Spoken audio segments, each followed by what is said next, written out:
David Seymour all the way from London. He actually left, in fact. It's a long story. He came here safely. Something wrong with his plane. Had a flat tire this morning on the way to Boston. So we're all here. So David Seymour is a lecturer in law at City University in London. He received his LLB from the Polytechnic of South Bank in London, and his LLM from the London School of Economics. In 2000, he was awarded his doctorate degree, and he wrote on critical theories, representation of the Holocaust, and his PhD is in social and critical theory at Warwick University. I used to go to amazing seminars at Warwick in the Center on Race and Ethnic Relations with Robin Cohn and John Rex and those guys back in the day. So David has published extensively on critical theory and on continental philosophy and its engagement with anti-Semitism and the Holocaust. And he recently wrote a monograph called Law, Anti-Semitism, and the Holocaust, and it came out in 2007 with Rutledge. He researches and published also in the area of law and film, law and music. He's the co-editor with Professor Peter Goodrich of the series entitled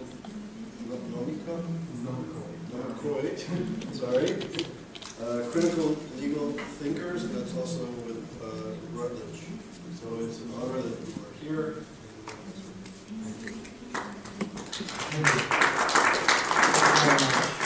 I'd like to thank Charles, obviously, for the invite, and his SCAP and the work that they do. I'd also like to thank Gina Lorenz for getting me here. And it wasn't her fault that after 90 minutes flying we had to return to Dublin, at which point we were just thankful to get down safe, which meant I lost the day in Boston, unfortunately. I will talk, I timed it carefully in front of my wife and child, and it should take about 40 minutes, and then hopefully we'll have time for questions if you like. I'd like to start this evening with an incident that you may know about that occurred on Holocaust Memorial Day this year in England. After signing the Book of Remembrance in the Houses of Commons, David Ward, the Member of Parliament for Bradford East and a member of the Liberal Democrats, which is one of the parties in our current coalition government, wrote on his webpage, "Having visited Auschwitz twice, once with my family and once with local schools, I am saddened that the Jews, who suffered unbelievable levels of persecution during the Holocaust, could within a few years of liberation from the death camps be inflicting atrocities on Palestinians in the new state of Israel and continue to do so on a daily basis in the West Bank and Gaza." In the furore that followed these comments, Ward insisted on the validity of his comparison between Nazi Germany's treatment of Jews and Israel's treatment of Palestinians. Because, he said, don't forget, long before the death camps were set up, the treatment of the Jews in many of the European countries, and of course following 1933, in particular in Nazi Germany, was racist and directed at the Jewish people. It was very low level, or what was regarded as low level cases of nastiness and harassment to begin with, and then escalated. And when you look at it, wherever it may be, the West Bank and the declared intent of the Israeli Defense Forces to harass, often just annoy Palestinians, in terms of a checkpoint that will be open on certain days, and then it will be open, but at a later time, and the next day it will only open slightly earlier. So you get there and then it's been shut again, really just to harass, in many cases to move the Palestinians from land to just give up and move on. And in the wake of this continued criticism of the comparison of Nazi Germany and Israel, and of his presentation of the Holocaust as a moral lesson that the Jews had not learned, he declared, "There is a huge operation out there, a machine almost, which is designed to protect the state of Israel from criticism. And that comes into play very, very quickly, and focuses intensely on anyone who seemed to criticize the state of Israel. And so I end up looking at what happened to me, whether I should use this word, whether I should use that word, and that is winning for them. For present purposes, I'd like to draw out a couple of points that are specifically relevant for what I'm going to talk about tonight. There are, of course, many more. First, the use of the Holocaust as a means to criticize Israel. Second, the comparison, or rather the equation, Ward makes between Nazi Germany and Israel.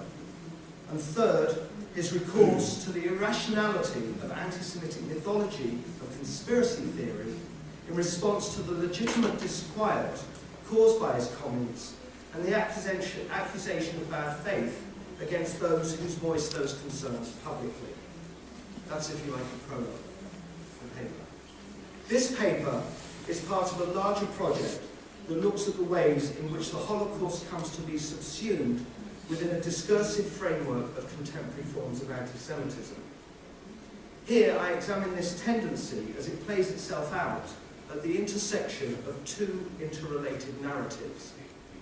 The construction of the post-Holocaust or post-national Europe, or New Europe, and its self-legitimizing through the transmission of Holocaust to Holocaust memory. Underpinning my argument on these points is the identification of a certain paradox. That paradox points to the idea that the explanations offered by certain aspects of continental philosophy, most notably that genocidal anti-Semitism can be explained by the nation-state's obsessive attempt to eradicate Jewish difference or otherness, reappears not only in their diagnosis of the causes of the Holocaust, but also in their treatment of the place of the Holocaust in the contemporary world. Here, however, I want to be very clear about something. I am not for a moment arguing for an equation of Nazism or anti-Semitism with continental philosophy. Rather, I'm simply arguing that continental philosophy's understanding of anti-Semitism and the Holocaust fails to obtain a sufficient critical distance between the phenomena and events it wishes in all good faith to understand and the methods and approaches it uses to meet that goal. Likewise, although in this talk I offer a limited critique of human rights, I'm a strong believer in human rights and believe the world is a better place with them than without them. And finally, I would also like to say that in the present context, my view of the Holocaust can best be expressed by the words of Hannah Arendt, that the Holocaust was a universal crime committed on the body of the Jews. In other words, that for a fuller understanding of the Holocaust and its significance, one must acknowledge both its universal aspects and its particular, in this case, its Jewish dimensions. Drawing on the concept of what I term Holocaust dissolution and its connections with the process of commodification, I argue that post-national Europe's Holocaust memory rests ultimately on dissolving the specifically Jewish dimensions of genocide into an overarching concept of modernity, a modernity now transcended, but thought to capture the essence of the old Europe. Two consequences follow from this initial premise. The first is the strict equation made of genocidal anti-Semitism and modernity, and the second, intimately related consequence, is the theoretical inability to recognize non-genocidal anti-Semitism, not only in the old Europe of nation-states, but also in its new incarnation.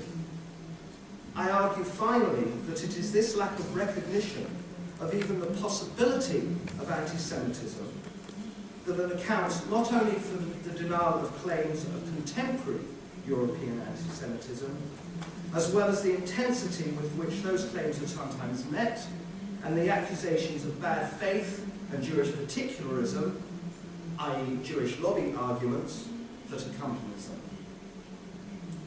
The term New Europe is used here to signify the differences between the Europe before the Holocaust and the Europe after the Holocaust, as well as the role and place of the Holocaust within that transition. It is these points that Robert Fine addresses in a succinct account of the phenomenon under review.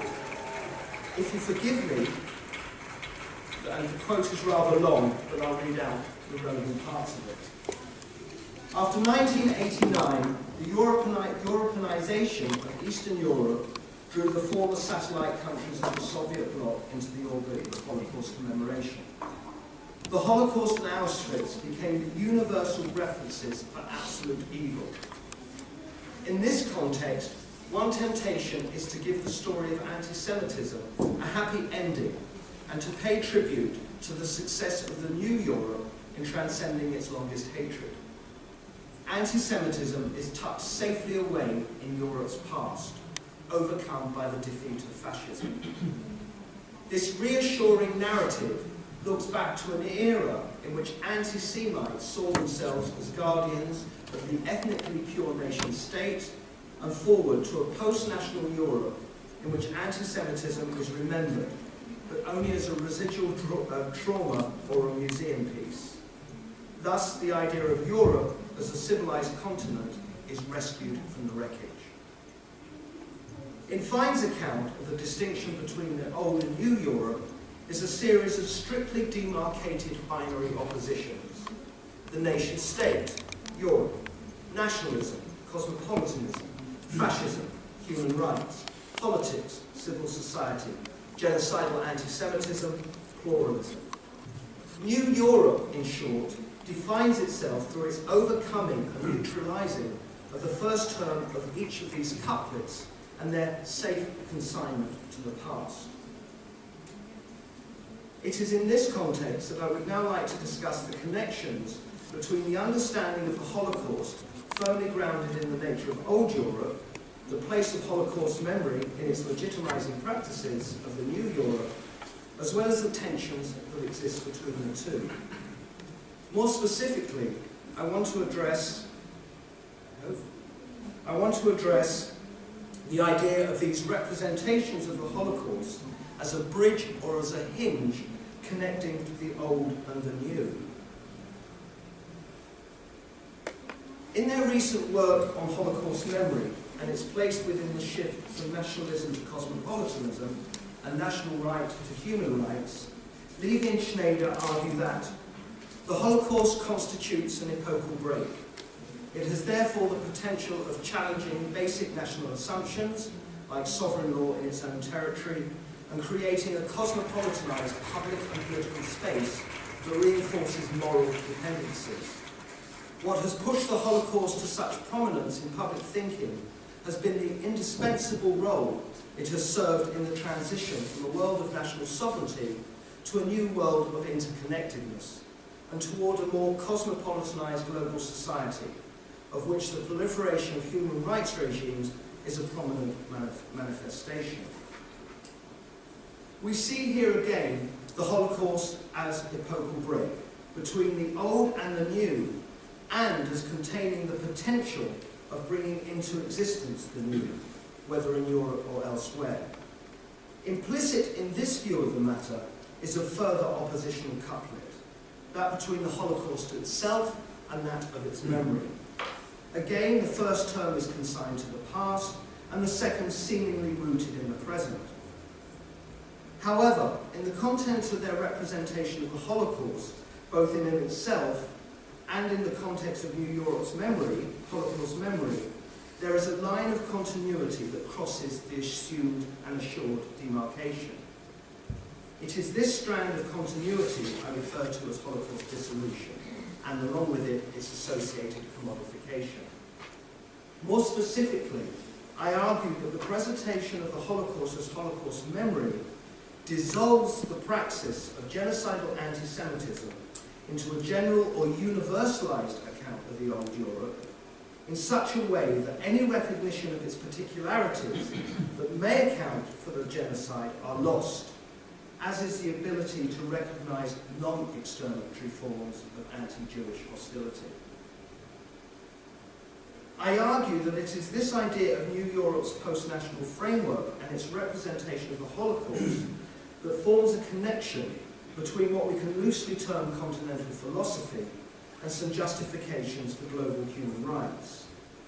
As we will see, this connection is evident by Levy and Schneider's work on human rights and their reference to national sovereignty and national assumptions as the operative causes of the Holocaust, of genocidal anti-Semitism. As such, this aspect of their work chimes with the writings of Zygmunt Bauman, Michel Foucault, and Giorgio Agamben. Despite the important distinctions that exist between these writers, and will be discussed presently, a common unifying theme is the connection this school of thought makes between the Holocaust, the nation-state, and an overarching concept of modernity. For each of these thinkers, genocidal anti-Semitism is integral to and inherent within the modernist project that becomes the defining characteristic of the old European nation-state.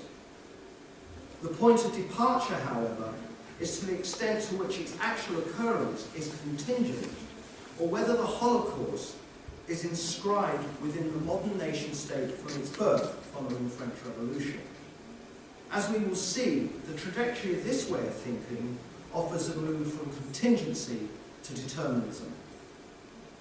However, before looking at these works in slightly more detail, I would like to make some comments about the historical context in which the ways of thinking that I'm going to discuss arose. Both Jeffrey Alexander, in his important essay, The Social Construction of Moral Universals,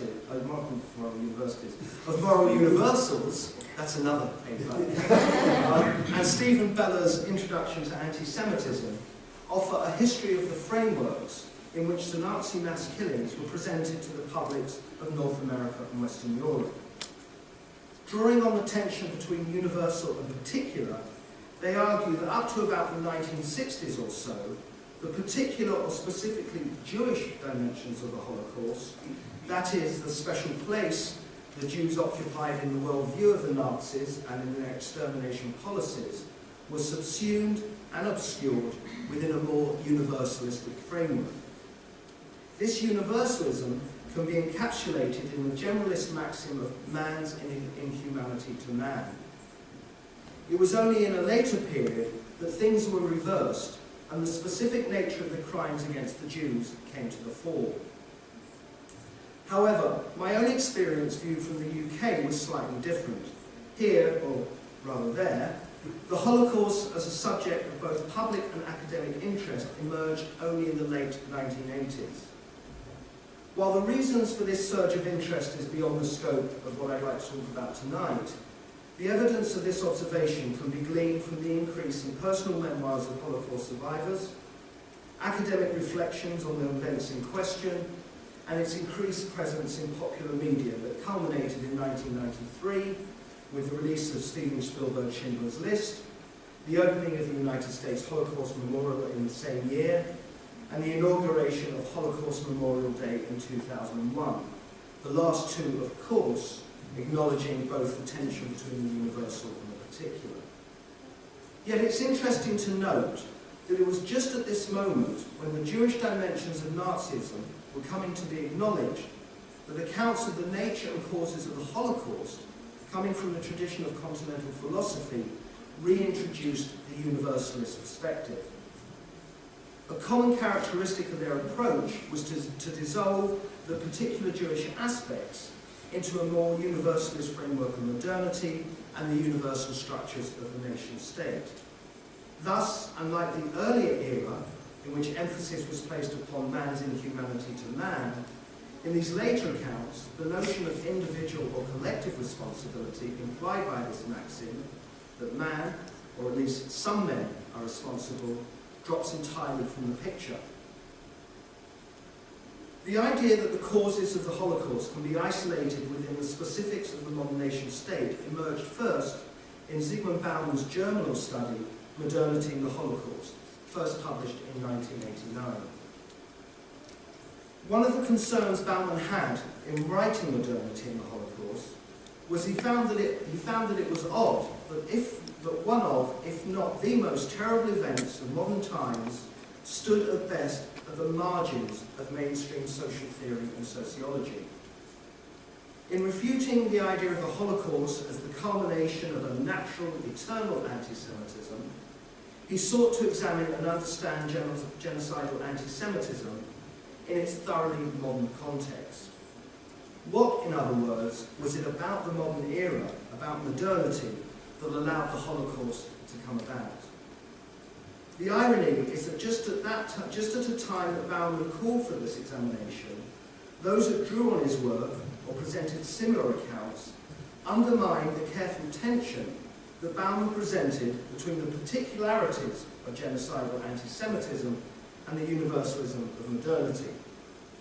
And at the risk of myself undermining that tension in my presentation of his work, I am focusing more on his generalist aspects, since this is a tendency that I argue has been replicated in more recent works.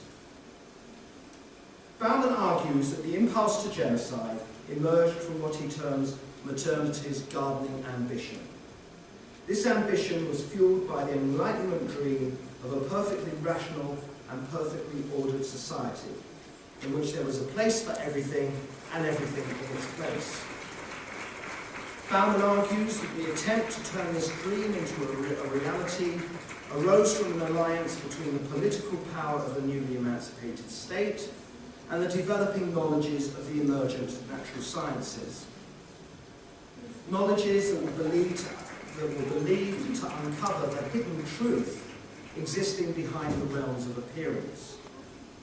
Put into practice through the institution and mores of the modern state bureaucracy, the body politic came to be divided between that part of the population that was to be nurtured and that part deemed as weeds that were not. The Jews, or rather the concept of the Jew, came to represent the horror of disorder, a byproduct of the very attempt at such strict boundary demarcation. Although Bauman acknowledges the presence of the pre-modern past in the conceptualizing of the Jews as the other of order, he is nonetheless insistent that the confluence of factors responsible for the Holocaust lacked any pre-modern antecedents. Equally pertinent in the present context is the presentation of the mass murders as the result of the imposition of a state power external to the body politic upon which it is set to operate and which was mediated through the bureaucracy.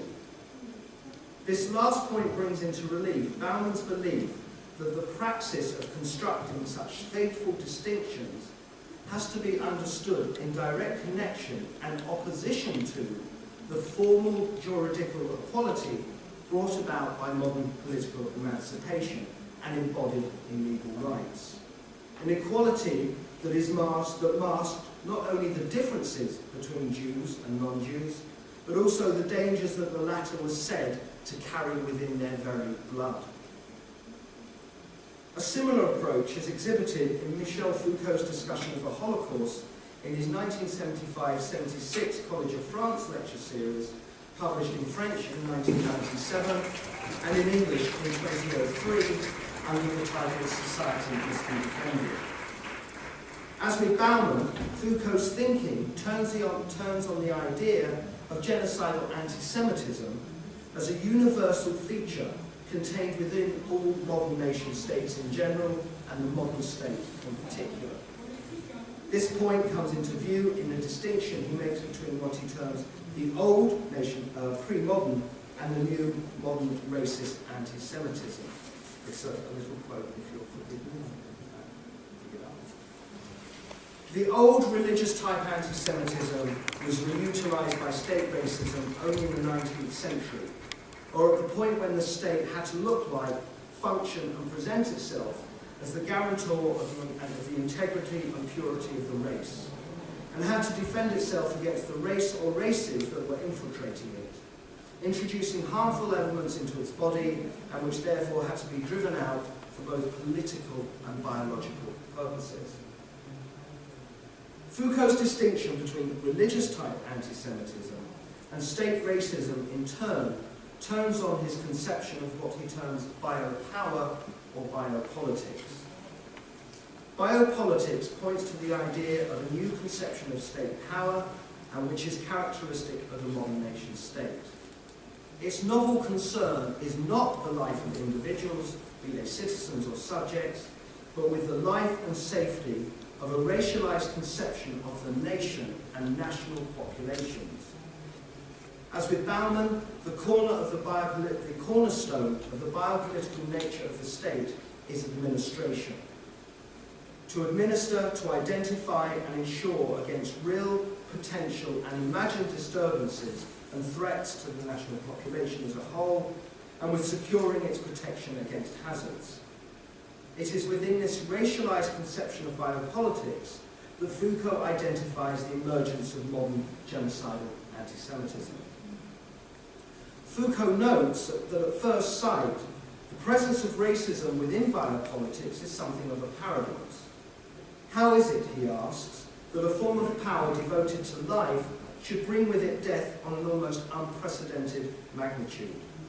His response is twofold.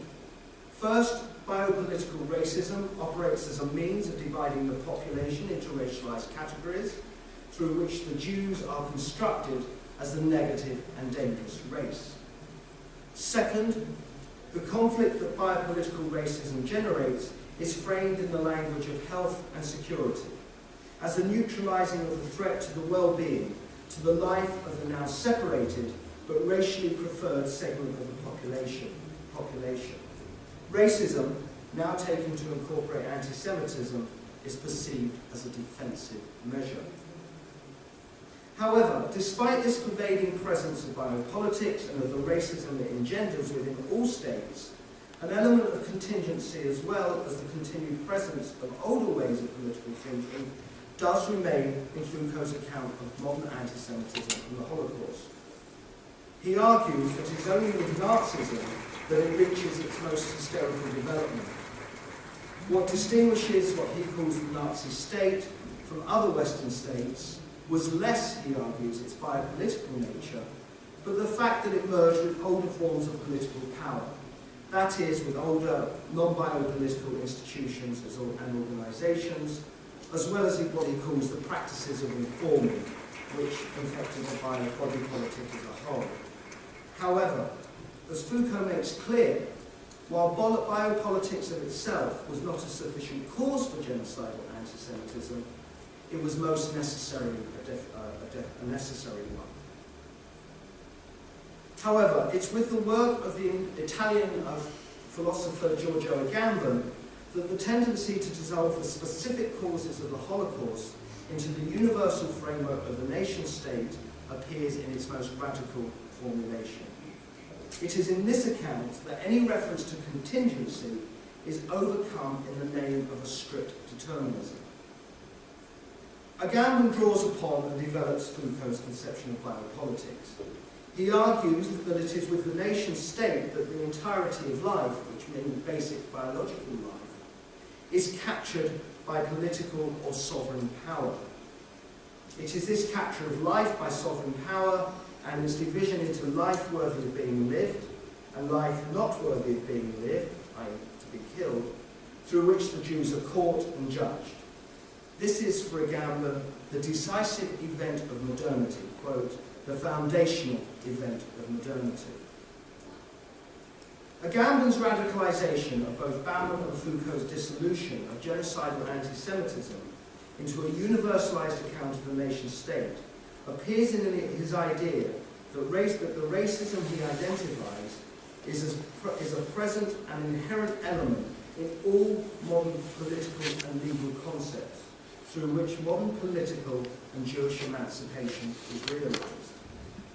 For both Bauman and Foucault, as we've seen, a tension remains between the formal nature of inclusion within the nation-state, civil rights, political rights, legal rights, and which included Jews, and the racialized biopolitics of the administrative state, which marked Jews out for exclusion and annihilation, with the latter acting behind the back of the former, so to speak.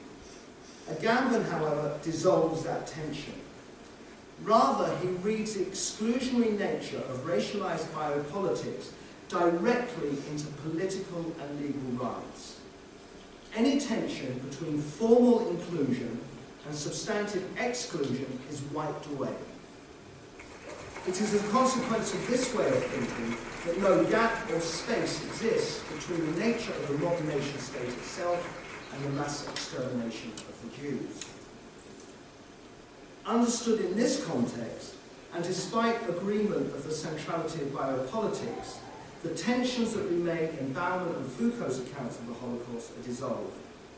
In this way, the shift from a concern with the specifics of genocidal anti-Semitism, Bauman, to its inclusion within a more generalized notion of state racism, Foucault, to its dissolution within a universal concept of the innate nature of the modern nation state, Agamben, is complete.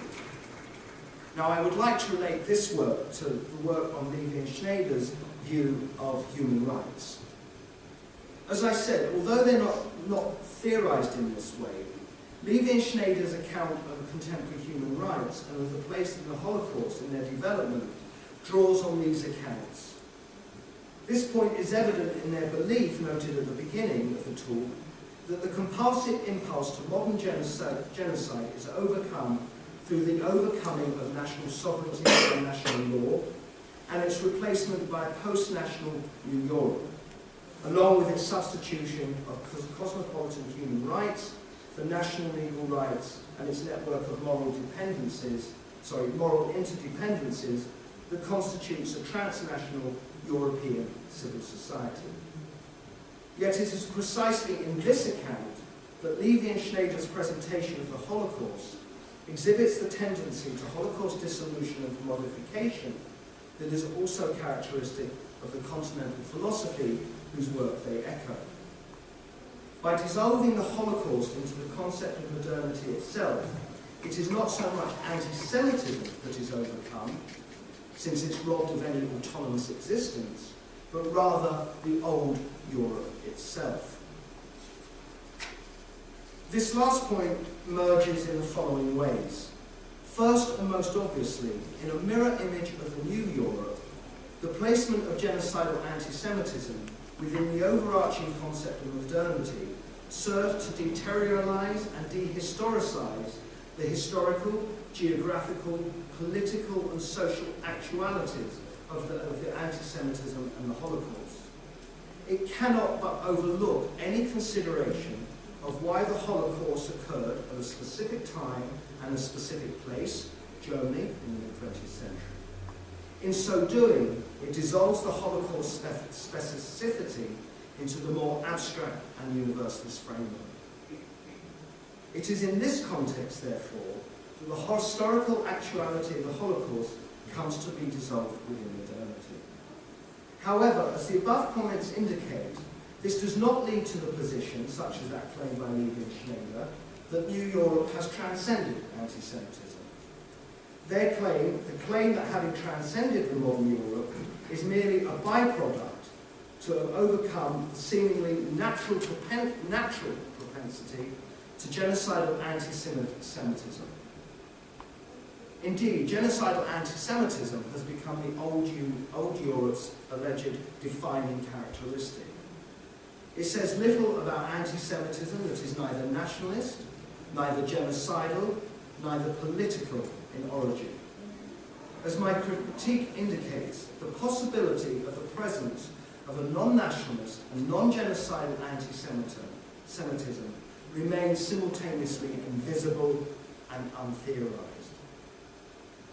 The danger of an account such as Levy and Schneider's is that since anti-Semitism, now defined only in terms of genocide, has not only been relegated to the past, but also has been overcome by the legitimating force of the new Europe, any claim of contemporary anti-Semitism that draws on its memory, even in the most general of terms, is deemed illegitimate from the outset. It calls into question the anti-anti, or rather the non-anti-Semitic image of the new Europe. It is, I believe, the potentially disabling effect of claims to anti-Semitism on New Europe's gilded self-image that partly explains not only the denial of claims of contemporary anti-Semitism, but also the intensity with which that denial is voiced. And so, all that remains in the new post-national Europe is the memory of the Holocaust. But, as I said, it's less a memory of the Holocaust itself, more a memory of modernity, which is now gone, and into which the Holocaust has been dissolved. Separated from the structural conditions that made it possible, the Holocaust of New Europe's memory becomes nothing more than a symbol. It is a symbol, however, not of anti-Semitism, genocidal or otherwise, but of the old Europe itself. A Europe fragmented into nation-states, along with its concomitants of national sovereignty, nationalism, race, and genocidal impulse that is said to be inherent within them. Expressing its distance from the world that made the Holocaust possible, the new European symbol is recast in the language of morality. The Holocaust as symbol's purpose and function is to serve as a warning to be sounded whenever and wherever any of the tendencies of the old Europe threaten to reappear. The moral imperative contained in the symbolism of the Holocaust is contained in the maxim, "Never again Auschwitz." It is to this symbolic value that Gibel refers to in his article, the remembrance of the Holocaust as a catalyst for transnational ethics, followed by a question mark, which is important, where he notes that, for the Holocaust now provides the meta-narrative for sufferings inflicted for political reasons. It has turned into the supra-denomination passion story of late modernity. Concepts, symbols, and images are taken out of their immediate context and are employed to code in a single term the collective pain that people inflict on others. The symbolic repertoire has been adopted by political groups all over the world who are subject to extreme pain and distress. It is present in the political defense of human rights, in the remoralizing of diplomacy, and in the turning away of the morally neutral realpolitik. What we see here is not only the Holocaust dissolution and resurfacing of it as a post-national symbol, we also see its resurfacing within the register of morality. Symbolic representation within this register forms a context in which the particular claims of contemporary anti-Semitism are denied and creates the particular conditions and the intensity of those denials. Depicting its symbolic value in terms of its abstract nature of good and evil, the Holocaust can only serve its role as universal warning and call to action once it has been abstracted from, or rather emptied, of its particularist elements of its historical occurrence, including, of course, its specifically Jewish dimensions, amongst which is the presence of anti-Semitism. It is only in such circumstances that the Holocaust, now presented in abstract, formal and universal terms, is free to play the symbolic role allocated to it. In such a form, it takes its place as an ethical commodity within the exchange realm of New Europe's moral economy.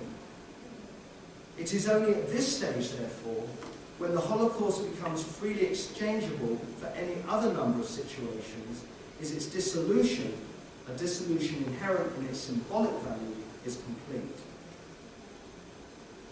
Perhaps, and sort of almost by way of conclusion, perhaps the most concise way to explain this aspect of Holocaust dissolution is by analogy with Adorno and Horkheimer's critique of commodification, hence the title critical theory.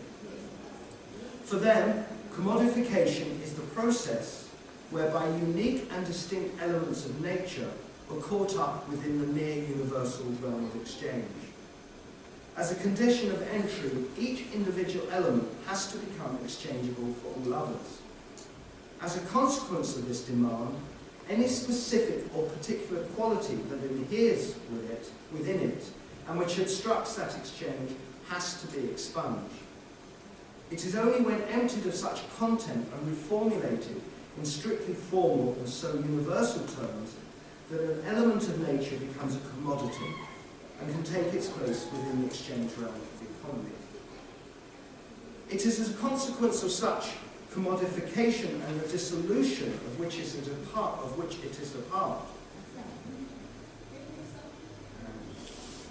I don't have this on text on the screen, sorry.